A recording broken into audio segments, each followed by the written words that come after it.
कैसे हैं मेरे नन्हे मुन्ने मित्रों। आज मैं आपके लिए यानी कक्षा 10 के विद्यार्थियों के लिए विज्ञान विषय का बोर्ड परीक्षा के लिए वार्षिक परीक्षा बोर्ड के लिए मॉडल पेपर लेकर आया हूँ। ये मॉडल पेपर राजस्थान बोर्ड द्वारा जारी किया गया है। राजस्थान बोर्ड की वेबसाइट पर भी ये पेपर आप देख सकते हैं, लेकिन वहाँ आपको पेपर अनसॉल्व्ड मिलेगा, यानी कि केवल प्रश्न ही प्रश्न मिलेंगे, उनके उत्तर नहीं मिलेंगे। बोर्ड की एग्ज़ाम में जो पेपर आएगा वो इसी मॉडल पेपर के पैटर्न के आधार पर आएगा। इसी का पैटर्न होगा। किस तरह से खंड होंगे, उसमें 4 तरह के खंड होंगे। खंड ए के अंदर 1-1 नंबर के प्रश्न होंगे, खंड बे के अंदर 2-2 नंबर के प्रश्न आएंगे और खंड से के अंदर 3-3 अंकों के प्रश्न आएंगे। इसी तरह से खंड द के अंदर 4-4 अंकों के प्रश्न होंगे। प्रश्न पत्र का समय 2 घंटे 45 मिनट का होगा, यानी 2.25 घंटे का पेपर होगा। अधिकतम टाइम 2.25 घंटे का। इसके अंदर ही आपको ये प्रश्न पत्र के उत्तर लिखने हैं। इसके लिए आपको एक उत्तर पुस्तिका दी जाएगी, आंसर बुक मिलेगी, उसके अंदर ही इन प्रश्नों के उत्तर देने हैं। और पूरा प्रश्न पत्र 80 अंक का होगा, 80 मार्क्स का होगा। निर्देश इसके क्या हैं? सबसे पहला काम है, अपने प्रश्न पत्र पर नामांक अनिवार्यतः लिखें। Candidate must write first his her roll number on the question paper compulsorily. सभी प्रश्न करने अनिवार्य हैं, यानी कि जितने भी प्रश्न हैं सभी को हमें अटेम्प्ट करना होगा। All the questions are compulsorily. तीसरा इंस्ट्रक्शन है, अपने प्रश्न का उत्तर दी गई उत्तर पुस्तिका में ही लिखें। जो उत्तर पुस्तिका मिलेगी उसी के अंदर अपने प्रश्नों का जवाब देना है, तभी नंबर मिलेंगे। अगर अपने प्रश्न पत्र पर ही हमने जवाब लिखे तो उनको कौन चेक करेगा, क्योंकि प्रश्न पत्र तो हमारे पास रहने वाला है, हमको उसे घर लेकर आना होता है। उत्तर पुस्तिका वहीं देनी होती है, वही चेक की जाती है। चौथा निर्देश है, चौथा इंस्ट्रक्शन है, जिन प्रश्नों में आंतरिक खंड हैं उन सभी के उत्तर एक ही साथ लिखें। जैसे कि इसमें देखिए मल्टी चॉइस क्वेश्चन आएंगे, बहुविकल्पीय जो प्रश्न आएंगे वो आंतरिक प्रश्न कहलाएंगे। एक प्रश्न होगा, उसके अंदर 5 प्रश्न हो सकते हैं, 10 प्रश्न हो सकते हैं, 15 हो सकते हैं, उनको एक साथ ही लिखना है। यानी कि यदि कोई प्रश्न संख्या 2 है, 2 स्टार्ट कर दिया, 2 लिखना, तो 2 के अंदर जितने भी प्रश्न हैं उनको 2 नंबर लिख के और उन प्रश्नों के नंबर डाल के एक साथ लिखना है। 5वां इंस्ट्रक्शन है, प्रश्न पत्र के हिंदी पर अंग्रेजी रूपांतरण में किसी प्रकार की त्रुटि, अंतर, विरोधाभास होने पर हिंदी भाषा के प्रश्न को ही सही माना जाए। यानी कि इसमें देखिए इंग्लिश और हिंदी दोनों मीडियम के प्रश्न पत्र हैं। जो हिंदी मीडियम वाले हैं वो हिंदी में उत्तर लिखेंगे और जो इंग्लिश मीडियम वाले हैं वो इंग्लिश मीडियम के अंदर इंग्लिश में उत्तर पुस्तिका में आंसर बुक में अपने आंसर लिखेंगे। लेकिन यदि कोई मिसप्रिंट होती है, गलती आती है प्रश्न में, तो जो हिंदी का प्रश्न है उसी को ही सही माना जाएगा। अब आ गया खंड ए। खंड ए में क्या है? बहुविकल्पी प्रश्न हैं, यानी एक प्रश्न के 4 उत्तर दिए हुए हैं, उनमें से हमें पहचानना है सही उत्तर कौन सा है। तो देखिए प्रश्न संख्या 1, इसके अंदर प्रश्न है, ये आंतरिक प्रश्न हैं, इसके आंतरिक खंड हैं। तो पहला प्रश्न है, पहले प्रश्न का, पादप में फ्लोएम उत्तरदायी है। ये 1-1 नंबर के प्रश्न हैं। इसका सही उत्तर ए, भोजन का वहन। तो पहले प्रश्न का पहला जो प्रश्न है आंतरिक प्रश्न, उसका उत्तर हो गया ए। इसका इंग्लिश में प्रश्न है, क्वेश्चन है इंग्लिश में, the phloem in plants are responsible for, इसका उत्तर हो जाएगा ए, आंसर हो जाएगा ए, ट्रांसपोर्ट ऑफ फूड। पहले प्रश्न का दूसरा प्रश्न आंतरिक प्रश्न है, मनुष्य में आमाशय एक तंत्र का भाग है जो संबंधित है, किससे संबंधित है ये? पोषण से। तो दूसरे प्रश्न में उत्तर हो जाएगा से, पोषण। और इसका इंग्लिश में जो प्रश्न है वो है, the stomach in human being are a part of a system for nutrition. इसका सही आंसर हो जाएगा सी, न्यूट्रिशन।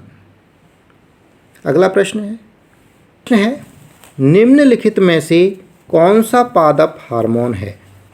तो इसका सही ऑप्शन है ए, जिब्बेरेलिन। इंग्लिश में प्रश्न है, which of the following is a plant hormone?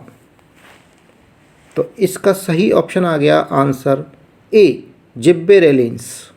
अगला प्रश्न है चौथा, पहले प्रश्न का चौथा प्रश्न है, कोशिका विभाजन को कौन सा हार्मोन प्रेरित करता है? सही ऑप्शन आएगा द साइटोकाइनिन। इंग्लिश में, which hormone is activated the cell division? सही ऑप्शन आ गया डी, साइटोकाइनिन। पांचवा प्रश्न, पहले प्रश्न का देखिए आंतरिक प्रश्न है पांचवा, उत्तल लेंस के लिए वह बिंदु जिस पर आपतित किरण बिना मुड़े सीधी निकल जाती है, उस बिंदु को क्या कहेंगे? प्रकाश केंद्र। सही ऑप्शन है से। इंग्लिश में, for a convex lens the point eight which the incident रे passes straight without bending is known as optical centre. सही ऑप्शन है सी, ऑप्टिकल सेंटर। छठा प्रश्न है, पहले प्रश्न का आंतरिक प्रश्न छठा, प्रकाश के परावर्तन की घटना में आपतन कोण आई तथा परावर्तन कोण आर में सही संबंध होता है। सही ऑप्शन है A, I is equal to R. English में प्रश्न है, the correct relation between the incident angle I and the reflection angle are in the phenomenon of the reflection of light. Option हो गया A, I is equal to R. सातवां प्रश्न, पहले प्रश्न का आंतरिक प्रश्न है सातवां, विभवांतर को मापने का यंत्र है। तो सही ऑप्शन हो गया वोल्टमीटर, बे ऑप्शन हो गया। इंग्लिश में, instrument of the measuring the potential difference is. Option हो गया बी, वोल्टमीटर। आठवां प्रश्न, किसी चालक तार के प्रतिरोध का मान निर्भर करता है। तो इसमें ऑप्शन दे रखें, उसकी लंबाई पर, ब है उसके अनुप्रस्थ काट के क्षेत्रफल पर, स है उसके ताप पर, और द है उपयुक्त सभी पर चालक तार के प्रतिरोध का मान लंबाई, अनुप्रस्थ काट के क्षेत्रफल और उसके ताप सभी पर निर्भर करता है। तो ऑप्शन हो गया हमारा द, उपयुक्त सभी। इंग्लिश में प्रश्न है, resistance of a conducting wire depends on all of these. Answer हो गया डी।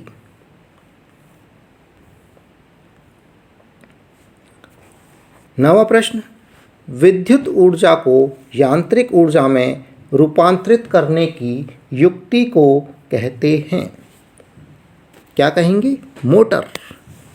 तो सही ऑप्शन हो गया बे, मोटर। इंग्लिश में, the device which converts the electrical energy into mechanical energy known as motor. तो सही आंसर हो गया बी, मोटर। अगला प्रश्न 10वां, Fe2O3 + 2Al is equal to Al2O3 plus 2Fe। ऊपर दी गई अभिक्रिया किस प्रकार की है? तो इसका सही ऑप्शन है, सही आंसर है द विस्थापन अभिक्रिया।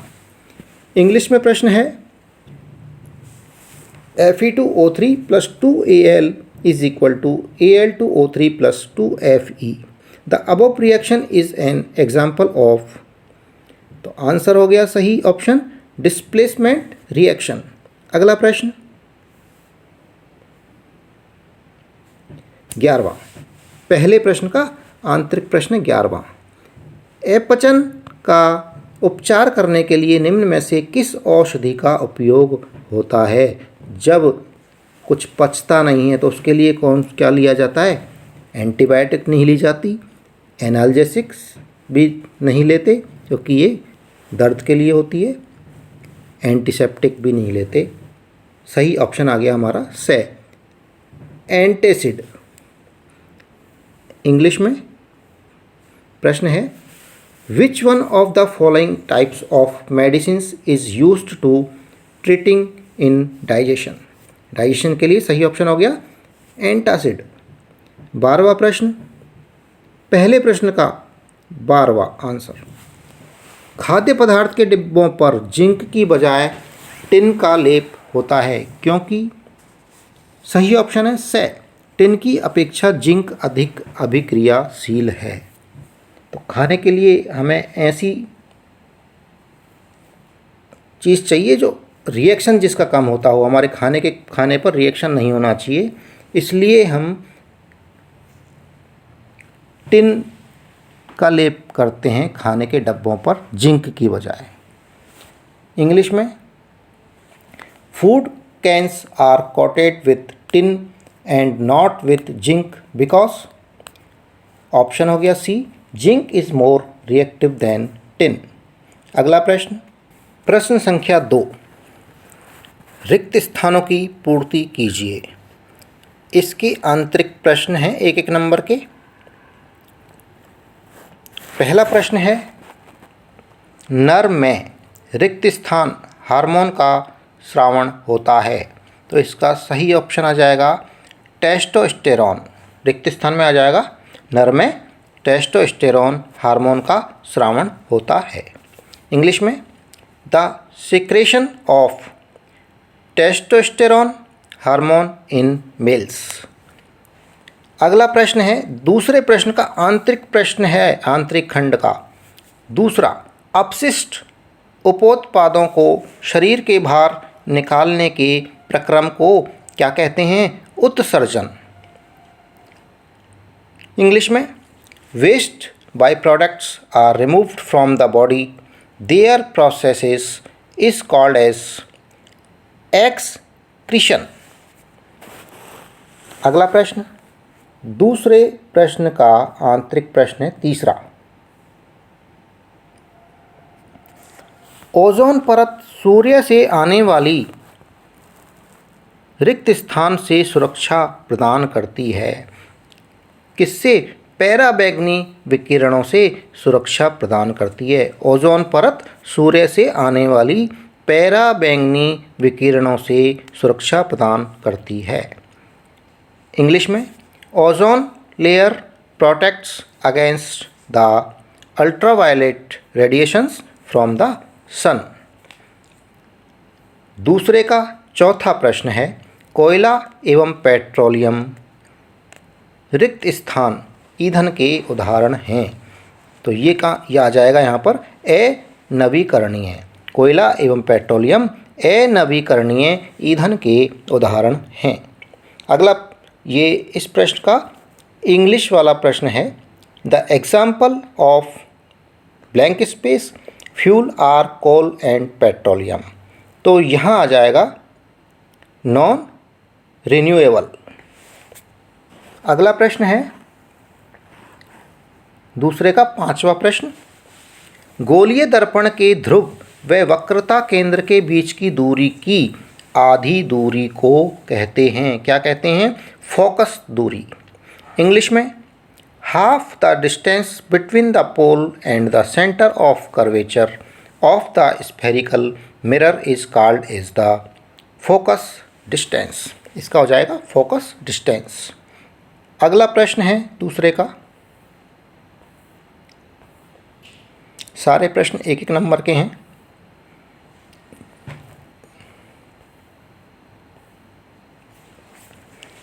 छठा, विद्युत शक्ति का मात्रक है वाट। विद्युत शक्ति का मात्रक वाट है। इंग्लिश में the unit of electric power is what. अब प्रश्न संख्या 2 भी पूरा हो गया, कंप्लीट हो गया। अब आ गया प्रश्न संख्या 3। इसमें भी आंतरिक प्रश्न हैं जिनके उत्तर देने या तो एक शब्द में या एक पंक्ति में। तो पहला प्रश्न है तीसरे प्रश्न का पहला आंतरिक प्रश्न। पचित भोजन का अवशोषण किस भाग में होता है? तो इसका उत्तर है क्षुधांत्र अथवा छोटी आंत। पचित भोजन का अवशोषण क्षुधांत्र अथवा छोटी आंत में होता है। इंग्लिश में प्रश्न है, इसका उत्तर हो जाएगा in which part of the digested food is absorbed. तो यहाँ आ जाएगा स्मॉल इंटेस्टाइन। अगला है तीसरे प्रश्न का अगला दूसरा आंतरिक प्रश्न है मधुमेह रोग किस हार्मोन की कमी से होता है? तो ये है इसका सही आंसर इंसुलिन। इंसुलिन की कमी से मधुमेह रोग होता है। इंग्लिश में diabetes is caused by the deficiency of which hormone. तो इंसुलिन आ जाएगा इसके अंदर। अगला प्रश्न है तीसरा, रेफ्रिजरेटर में किस रसायन का उपयोग किया जाता है? तो रेफ्रिजरेटर में रसायन का उपयोग होता है क्लोरोफ्लोरोकार्बन, जिसको शॉर्ट में कहते हैं CFC। C यानी क्लोरो, F यानी फ्लोरो और फिर C आ गया यानी कार्बन। इंग्लिश में which chemical is used in refrigerator. तो यह इंग्लिश में नाम तो बोलेंगे तो ऐसा ही, लेकिन इंग्लिश में नाम हो जाएगा क्लोरोफ्लोरोकार्बन या CFC। अगला प्रश्न है चौथा, अमृता देवी बिश्नोई राष्ट्रीय पुरस्कार किससे संबंधित है? ये पुरस्कार वन्य जीव सुरक्षा से संबंधित है। इंग्लिश में Amrita Devi Bishnoi national award is related to wildlife conservation. अगला प्रश्न है पांचवा, गंगा नदी पर बने बांध का नाम लिखिए। तो गंगा नदी पर बना हुआ बांध टिहरी बांध है, जिसके विरोध में आंदोलन हुआ था बहुत बड़ा। इंग्लिश में प्रश्न है right the name of dam built on the river Ganga. तो इंग्लिश में नाम भी यही है इसका, टिहरी डैम। छठा प्रश्न है यदि L लंबाई के चालक तार का प्रतिरोध R ओम है तो उसी चालक तार से 2 R ओम प्रतिरोध प्राप्त करने के लिए कितनी लंबाई का तार लेना होगा? तो इसके लिए पहले तो जो नियम है वो देख लो। क्योंकि प्रतिरोध तार की लंबाई के समानुपाती होता है, प्रतिरोध तार की लंबाई के समानुपाती होता है, अतः उसी तार का दोगुना प्रतिरोध प्राप्त करने के लिए अगर प्रतिरोध दोगुना करेंगे तो लंबाई भी हमको दुगनी करनी पड़ेगी। अर्थात 2R ओम प्रतिरोध प्राप्त करने के लिए 2L का तार लेना होगा। इसको इंग्लिश में देख लेते हैं।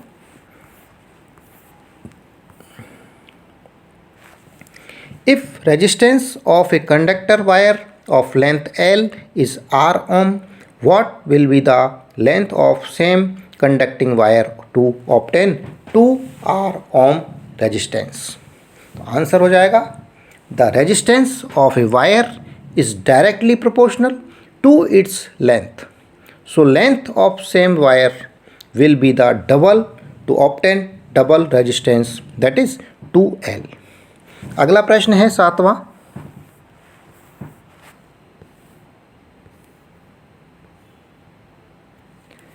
दो चुंबकीय क्षेत्र रेखाएं एक दूसरे को क्यों प्रतिच्छेद नहीं करती हैं? ये भी 1 नंबर का प्रश्न है। तो उत्तर हो गया, यदि ये मान लें कि दो चुंबकीय क्षेत्र रेखाएं एक दूसरे को प्रतिच्छेद करती हैं तो प्रतिच्छेद बिंदु पर दो दिशाएं होंगी, जो कि संभव नहीं है। इसलिए दो चुंबकीय क्षेत्र रेखाएं एक दूसरे को प्रतिच्छेद नहीं करती हैं। इंग्लिश में हो जाएगा ये। इंग्लिश में प्रश्न पढ़ लेते हैं पहले। Why two magnetic field lines don't intersect each other. Answer हो गया, if we assume that two magnetic field lines intersect each other, then it means that at that point of intersection the magnetic field has two directions, which is not possible. So two magnetic field lines don't intersect each other. अगला प्रश्न है 8वां।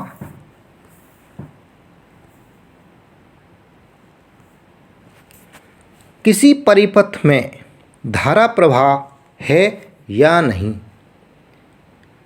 और किस दिशा में है, जानने के लिए हम किस विद्युत उपकरण का उपयोग करते हैं? तो एमीटर का उपयोग करते हैं। उत्तर हो जाएगा इसका पूरा, किसी परिपथ में धारा प्रवाह है या नहीं तथा किस दिशा में है, जानने के लिए हम एमीटर का उपयोग करते हैं। इंग्लिश में हो जाएगा, which electrical device do we use to know whether current is flowing in a circuit or not and in which direction? Answer हो गया, we use ammeter to know whether current is flowing in a circuit or not and in which direction. अगला प्रश्न है 9वां। कठोर जल को मृदु करने के लिए किस सोडियम यौगिक का उपयोग किया जाता है?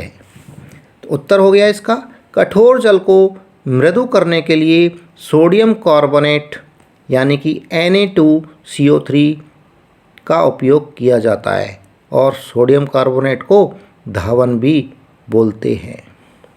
इंग्लिश में हो जाएगा, which sodium compound is used for softening hard water. उत्तर हो जाएगा, आंसर हो जाएगा इसका सोडियम कार्बोनेट यानी कि Na2CO3 is used for softening hard water. अगला प्रश्न है 10वां। ताजे दूध का pH मान 6 होता है, इससे दही बन जाने पर इसका pH मान परिवर्तित हो जाता है, क्यों? दूध से दही बन जाने पर दही में लैक्टिक अम्ल की मात्रा बढ़ जाती है, दही खट्टा हो जाता है ना, अर्थात दही अधिक अम्लीय हो जाता है। इसी कारण ताजे दूध से दही बनने के बाद इसका pH परिवर्तित हो जाएगा यानी कि कम हो जाएगा, यानी कि pH का मान 6 से कम हो जाएगा। इंग्लिश में है प्रश्न, the pH value of fresh milk is 6. How do you think the pH will change as it turns into curd? Explain your answer. तो आंसर हो गया, after conservation of milk in curd, lactic acid increases in curd. That is, curd become more acidic. Due to this reason, the pH value of fresh milk will change and reduce from the value 6 after conversion in curd. अगला प्रश्न है, आश्रित जल विद्युत का चालक क्यों नहीं होता जबकि वर्षा जल होता है? तो उत्तर हो गया इसका, विद्युत का चालन आयनों द्वारा होता है जबकि आश्रित जल शुद्ध होने के कारण उसमें आयन होते ही नहीं हैं, इसलिए तो उसमें विद्युत का चालक नहीं होता आश्रित जल। जबकि वर्षा जल, जब वर्षा होती है तब क्या होता है, वायु में से होकर आता है पानी, तो वायु में क्या होते हैं, NO2 और SO2 गैस जो इस पानी में मिल जाती हैं और इस वर्षा जल को अम्लीय बना देती हैं और इन अम्लों से आयन बनते हैं। इन आयनों के कारण ही वर्षा जल विद्युत का चालक होता है। इंग्लिश का प्रश्न देख लेते हैं और उत्तर देख लेते हैं। Why is distilled water not a conductor of electricity while rain water does? तो आंसर हो गया electricity is conducting by ions because distil water is a pure water does not contains ions, so electricity is not conducting in distil water while in rain water NO2 and SO2 gases dissolve from air which makes it acidic and ions make by acids. Due to these ions rainwater is conductor of electricity. अगला प्रश्न है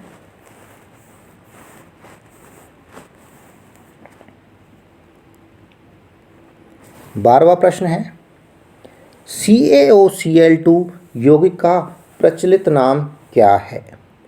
CaOCl2 यौगिक का प्रचलित नाम है विरंजक चूर्ण अर्थात ब्लीचिंग पाउडर।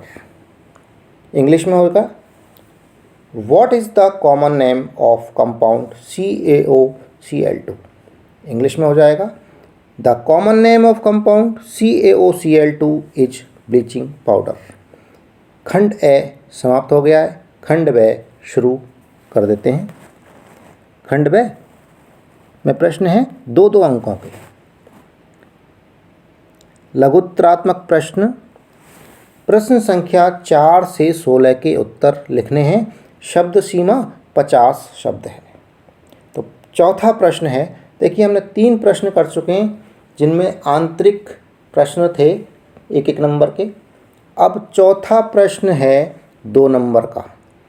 भोजन के पाचन में लार की क्या भूमिका है? तो उत्तर हो गया लार का कार्य है हमारे द्वारा खाए गए भोजन को गीला कर लिसलिसा बनाना। लार में एक एंजाइम होता है जिसे लार एमिलेस कहते हैं। यह एंजाइम मंड के जटिल अणु को सरल शर्करा में खंडित कर देता है यानी कि तोड़ देता है, जिन्हें हमारा शरीर आसानी से पचा लेता है। इसका इंग्लिश में प्रश्न और उत्तर हैं what is the role of saliva in digestion of food? The role of saliva in digestion is moistens the food for easy swallowing. Saliva contains special enzymes called amylase.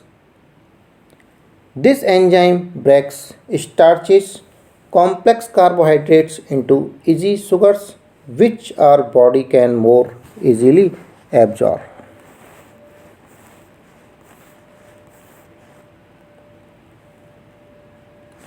पांचवा प्रश्न है प्रभावी एवं अप्रभावी लक्षण को समझाइए।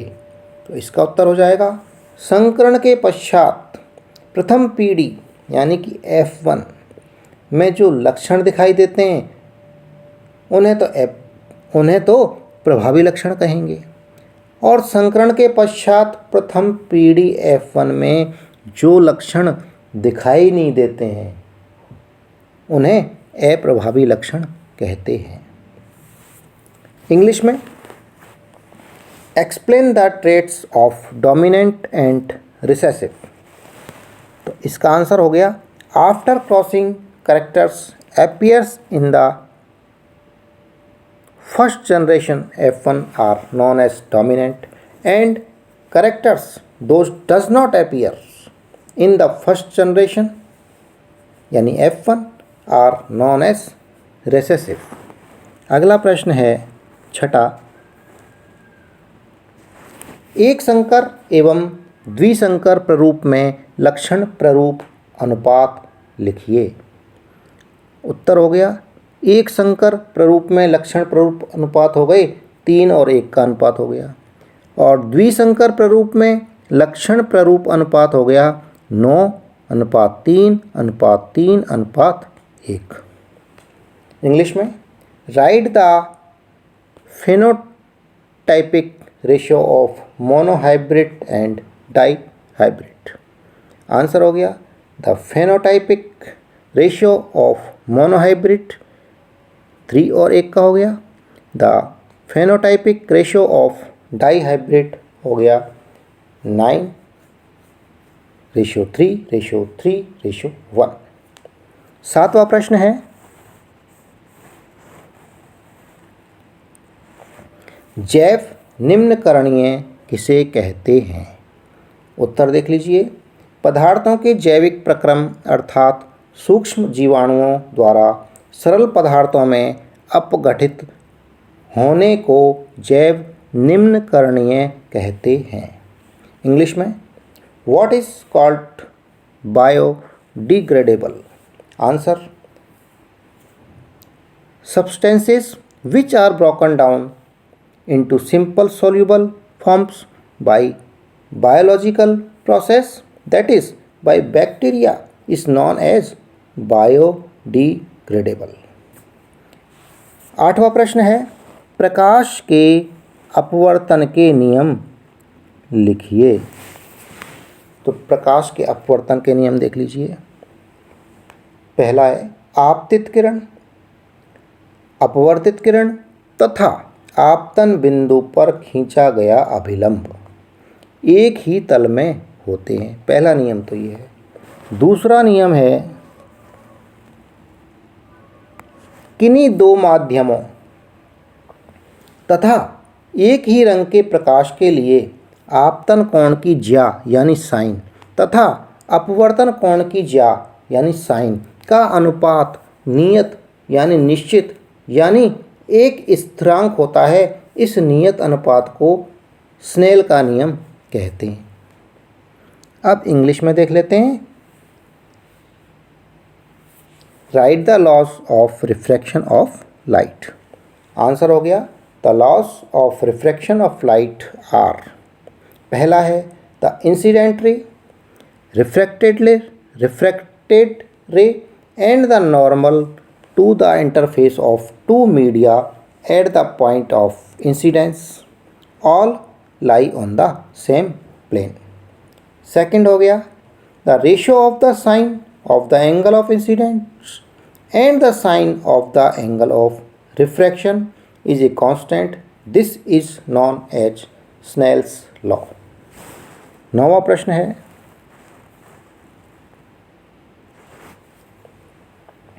यदि 2 ओम, 3 ओम व 6 ओम के 3 प्रतिरोधकों को पार्श्व क्रम में संयोजित किया जाता है तो संयोजन के तुल्य प्रतिरोध की गणना कीजिए।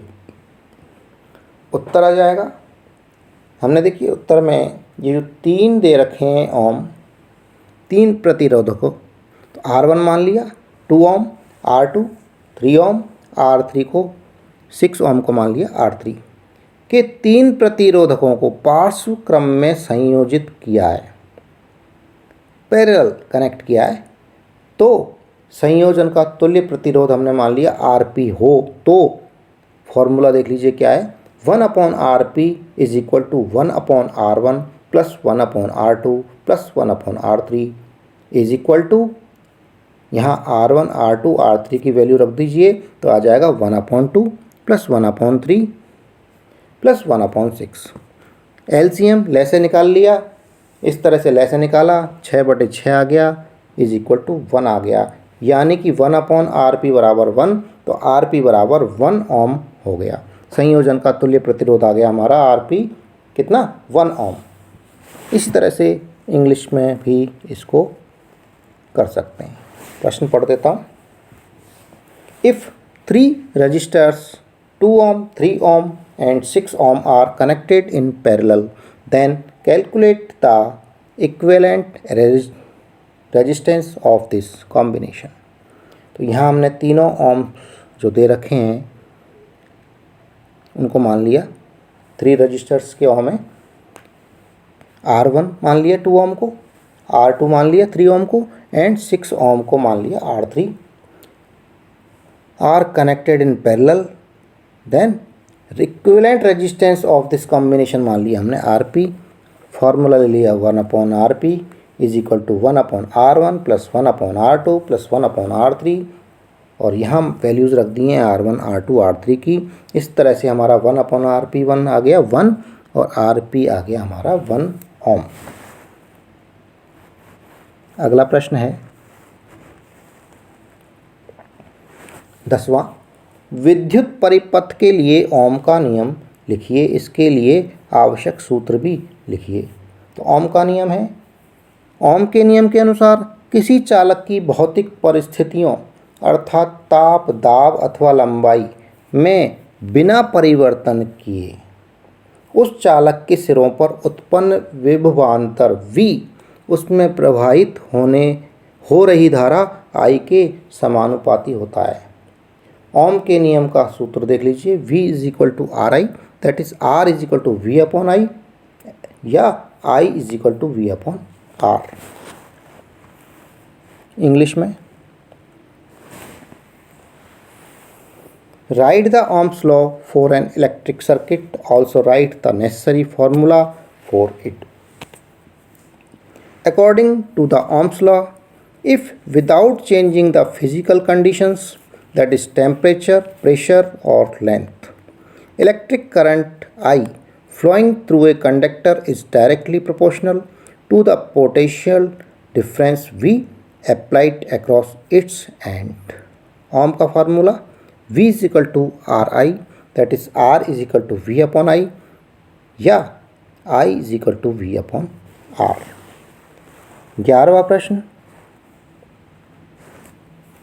धारावाही चालक छड़ को चुंबकीय क्षेत्र में लंबवत रखने पर उस पर लगने वाले बल की दिशा की व्याख्या के लिए फ्लेमिंग के बाएं हाथ का नियम लिखो और आवश्यक चित्र बनाइए।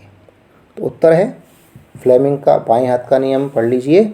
इस नियम के अनुसार यदि हम अपने बाएं हाथ के अंगूठे, मध्यिका एवं तर्जनी को एक दूसरे के लंबवत रखें तो तर्जनी अंगुली चुंबकीय क्षेत्र B की दिशा को, मध्यिका चालक में प्रवाहित विद्युत धारा I की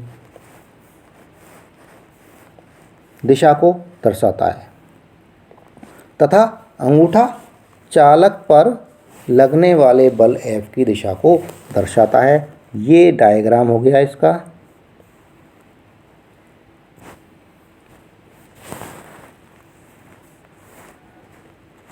अब इंग्लिश में इसको देख लेते हैं, फ्लेमिंग्स लेफ्ट हैंड रूल को। प्रश्न देख लेते हैं इंग्लिश में। Write down the Fleming's left hand rule and draw the necessary diagram to explain the direction of force acting on it when a current carrying rod is placed vertically in a magnetic field। तो English में Fleming's का left hand rule है, according to this rule if we stretch the thumb, middle finger and index finger perpendicular to each other, then the index finger indicate the direction of the magnetic field, B the middle finger indicate the direction of current यानी कि I and the thumb indicate the direction of the force F। इसका diagram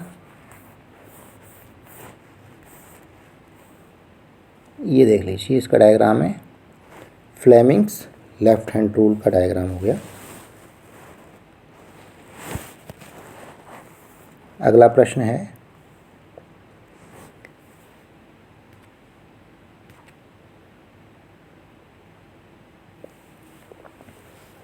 12वां प्रश्न है, लोहे की वस्तुओं को हम पेंट क्यों करते हैं?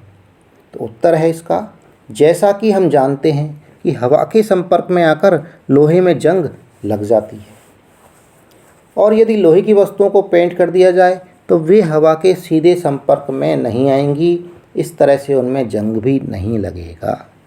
क्यों? क्योंकि हवा के संपर्क में आकर आयरन ऑक्साइड बन जाता है। आयरन और हवा में ऑक्सीजन मिलके आयरन ऑक्साइड बन जाता है, जो कि जंग का फार्मूला है, रस्ट का फार्मूला है। तो यदि अगर पेंट कर दिया जाए तो ये लोहा हवा के संपर्क में आएगा नहीं और आयरन ऑक्साइड बनेगा नहीं, तो जंग लगेगा नहीं। इसी कारण से लोहे की वस्तुओं को पेंट किया जाता है। इंग्लिश में why do we paint iron objects? Answer देख लीजिए। As we know, when iron products comes with direct contact with air, then they form rust यानी कि iron oxide on their upper layer by reacting with oxygen. To prevent the reaction, we paint iron objects. अगला प्रश्न है 13वां प्रश्न है, संतुलित रासायनिक समीकरण क्या है? रासायनिक समीकरण को संतुलित करना क्यों आवश्यक है? उत्तर हो गया, वह रासायनिक समीकरण जिसके दोनों पक्षों यानी कि अभिकारकों तथा उत्पादों में प्रत्येक तत्व के परमाणुओं की संख्या समान होती है, वह संतुलित रासायनिक समीकरण कहलाता है। समीकरण को संतुलित करना इसलिए आवश्यक है क्योंकि द्रव्यमान की संरक्षण के नियम के अनुसार किसी भी रासायनिक अभिक्रिया में ना तो कोई परमाणु नष्ट होता है और ना ही किसी नए परमाणु का निर्माण होता है। इंग्लिश में देख लेते हैं इस प्रश्न को। What is a balanced chemical equation? Why is it necessary to balance a chemical equation? Answer: chemical equation in which number of atoms on both sides are equal is known as balanced chemical equation. According to the law of conservation of mass, in any chemical reaction, atoms can neither be destroyed nor created. According to this reason, it is necessary to balance a chemical equation. अगला प्रश्न है 14वां प्रश्न है, 2 number के प्रश्न हैं ये। खंड ब के अंदर आयनिक यौगिकों का गलनांक उच्च क्यों होता है? तो उत्तर हो गया इसका, आयनिक यौगिकों में अंतर आयनिक आकर्षण बल बहुत ज़्यादा मजबूत होता है। इस आकर्षण बल को कम करने के लिए बहुत ज़्यादा ऊर्जा की आवश्यकता होती है। इसी कारण से आयनिक यौगिकों का गलनांक उच्च होता है। इंग्लिश में प्रश्न है, why do ionic compounds have high melting points? Answer हो गया, ionic compounds are held together by electrostatic forces between the oppositely charged ions. A lot of energy is needed to overcome this ionic bonding. So, due to this reason, ionic compounds have high melting points. अगला प्रश्न है 15वां।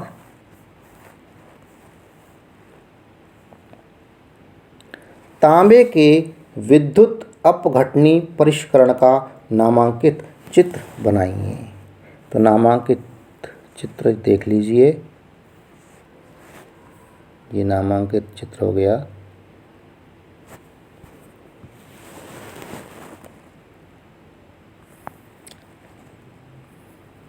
यहाँ देखिए, यहाँ पढ़ लीजिए, तांबे का विद्युत अपघटनी परिष्करण, अम्लीकृत कॉपर सल्फेट का विलयन विद्युत अपघट्य है। अशुद्ध तांबा एनोड है जबकि शुद्ध तांबे की पट्टी कैथोड का कार्य करती है। विद्युत धारा प्रवाहित करने पर शुद्ध तांबा कैथोड पर निक्षेपित हो जाता है, यानी इकट्ठा हो जाता है। इंग्लिश में draw labelled diagram of electrolytic refining of copper. तो डायग्राम आ गया इसका।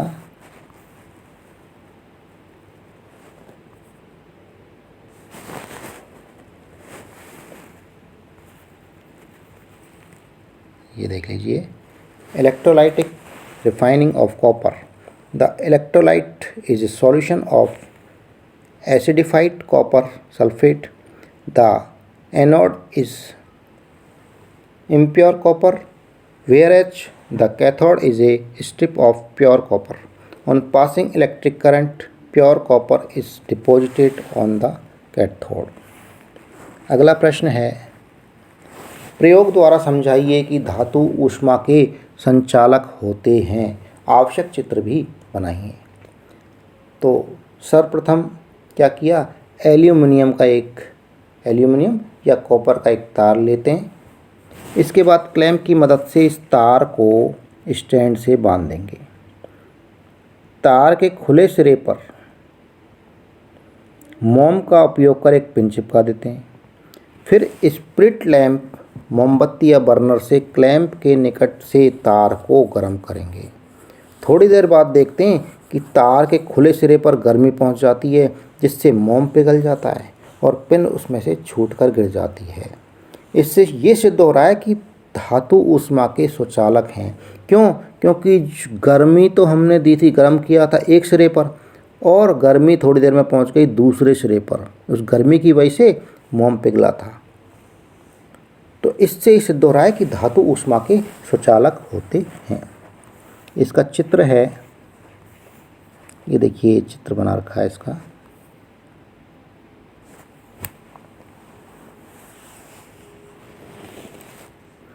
यहाँ पर क्लैंप में बंधा हुआ है तार एक तरफ तार का खुला सिरा है। यहाँ पर पिन लगा रखी है मोम लगाकर और ये बर्नर से इसको गर्म कर रहे हैं।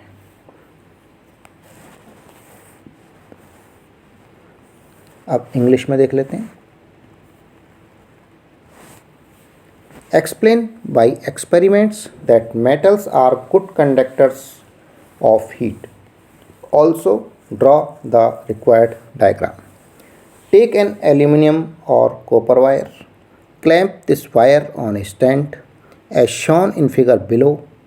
Fix a pin to the free end of the wire using wax. Heat the wire with a spirit lamp, candle or a burner near the place where it is clamped. We observe that wax is melted after some time. It means heat is reached at the free end of the wire. It proves that metals are good conductors of heat and have high melting points. इसका diagram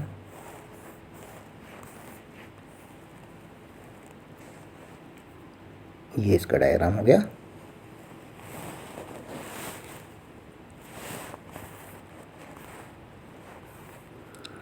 अब आ गया हमारा खंड से। खंड ए और ब समाप्त हो चुके हैं। खंड से शुरू हुआ है। खंड से और द के क्वेश्चंस को सॉल्व कराऊंगा अगले वीडियो के अंदर। ये वीडियो अगर पसंद आया तो इसको लाइक करें।